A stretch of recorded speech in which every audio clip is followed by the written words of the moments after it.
morning, everyone.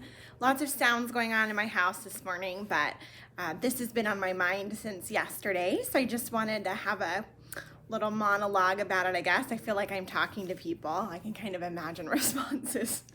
Anyway, I have been thinking more and more about the conflict that adults have around what it should look like to instruct, or for lack of a better word, discipline kids, to help them learn how to behave and then how to reinforce and that. This has been on my mind for years and years and years, and my thinking about it constantly shifts and evolves as I talk to parents and watch parents and work with children of various ages myself, and just kind of read the different ideas that are out there. Here's Peggy. We're lucky to live in a time where people are thinking deeply about these concepts. And from my perspective, we've kind of swung from one extreme where children are not valued as human beings and are, worked and abused and pushed to the side as if they don't matter at all, to becoming these kind of, in at least the societies that I've been in the United States, just kind of like demigods that are worshipped, and children are more important than anybody else, and they're the ones that, anything they want, anything they need, should you really say no to your kids? It's so hard to be a child. So there's been this massive swing, and that's understandable. That's just kind of how we work as human beings. I mean, if you look at history from all different pieces of history, we do that. We tend to swing from one extreme to the other, and I understand that I do that in my own life. So I feel like it's kind of a good experience. We kind of experience the whole spectrum, and then we hopefully end up somewhere in the middle, which generally seems to be the best place. Most of us agree that usually somewhere in the middle is most beneficial. And the same thing is true for parenting. So I was specifically yesterday, though, thinking about this idea that's come up. I don't know when it started, but I've been hearing a lot more about it in the teaching and parenting world for the last couple of years, around fear as a motivator being this like cuss word, you can't make your children afraid, because we don't want them to be motivated by fear. We want them to be motivated by love. And that's a beautiful concept.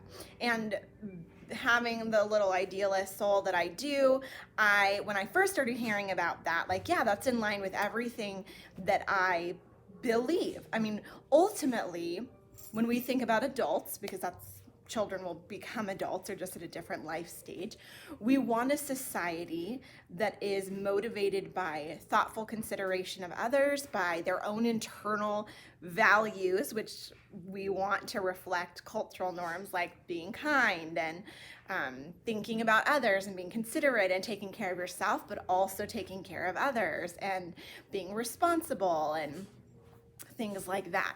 And so ultimately, our goal is to have a society that's behaving in a way that honors their values, and everybody feeling great, and nobody doing it because they're afraid of being punished otherwise, because that's not our idea of what health is. And we also, in many communities, it's argued that that's ineffective. That's only going to work for a little bit, and then it's not going to work. So I was playing with these thoughts as I looked at the range of personalities in my classroom, because they're all so very different. And I was thinking about, I had an interesting observation of a parent-child situation the day before, where a parent was upset because their child wasn't behaving appropriately toward the classroom teacher. And I just kind of stood back and watched, and what I saw was really unique for the climate of parenting that I typically see. And this mother, another one of her kids, she has a whole brood, came up to her, kind of starting to whine a little bit about something, and she said, "No, follow directions." And the kid turned around and went back to where they were. Now, this is a very loving mom. I've seen her lots of concepts, and even the son that she is currently disciplining, she has her arm like wrapped around him, squeezing him tight, but she has this stern face. Tell me why today was a hard day for you, because this is a problem we need to fix. And I got to watch that child, over the next few days. He came in the next morning and apologized to his teacher. Teachers talk, so we know what's going on.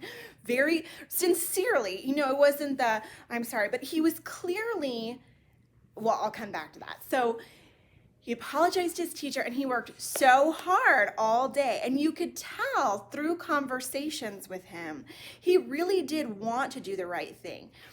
But was that kid not at all motivated by fear? Well, that would be crazy to say.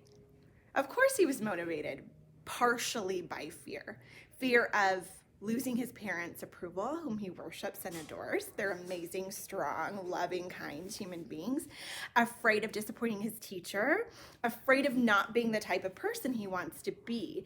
And I think that, okay, so that's one piece of it. But then you could see the more successful he was doing his job, the more pride he took in that. So suddenly there's another motivation. Yep, I want to do the right thing. Yep, I want to please my parents. Yep, I want to please my teacher. Yep, I want to avoid punishment. I also want to do this because it feels good and it makes me feel good about myself. So motivation is not the simplistic thing where, you can't, make your child feel any kind of fear because that is the wrong sort of motivation.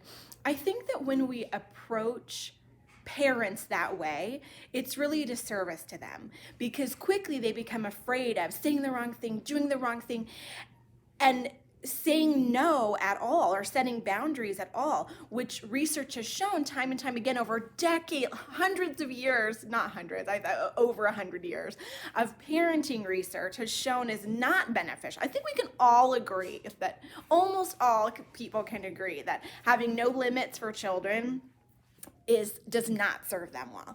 But it's easy for parents to become afraid in a climate that says, be careful not to scare your child. You're scaring parents by proclaiming that they're gonna damage their kids if they enforce limits in a firm, strict way. And that's just not true. Motivation is very complex. And I think before we understand more, we ought to be cautious as a society about how we tell parents to parent and let them, knowing their children better than anybody else, kind of get to know their child's motivations. Because yes, we do want that intrinsic motivation, that love of self, love of others, love of the world, desire to be a good human being, the feeling good and pride they take in their work. We want those to be primary motivators. But having fear be a part of that process at some point, is that really that bad? Is that something that we need to entirely eliminate? I'm not an advocate for fear, and especially somebody that struggles on every part of the anxiety spectrum, and I spent a lot of my childhood ruled by fear. I want you to know that I'm not coming from a place of fear is good. That's not where I'm coming from at all. I think fear can be very dangerous because it can motivate all sorts of unfortunate things. I am just advocating for just being more open and conscious as we have this conversation, that it's not as simple as never say a harsh word so that you never instill fear, so that it's not one extreme or the other. I think it's just important to keep the conversation going and to let parents drive that conversation, because they're the ones that know their kids best. Because that one student, as I said, in our classrooms, we have a range of students. And what worked for that one student, what was motivational for that one student, would have looked very different for some of the others. So it's all about really seeing each other, including our children, and of course everyone else in our family, because everybody matters, not just the kids. Anyway, those are my 2 cents for the morning. I'm off to school. We're doing some plays today. I'm really excited about this little experiment I'm doing for the first time with my first graders, and I'd be lying if I said I wasn't nervous, but I'm sure it will be fine. One of my coworkers gave me this beautiful mug, actually a can, and I'm clinging to it today, last day before winter break. So if I don't see you before the holidays, happy holidays. Enjoy your family, whatever fun traditions you have, and wishing you and your family all the best. Enjoy, play. Merry Christmas, Happy Hanukkah, Happy Holidays.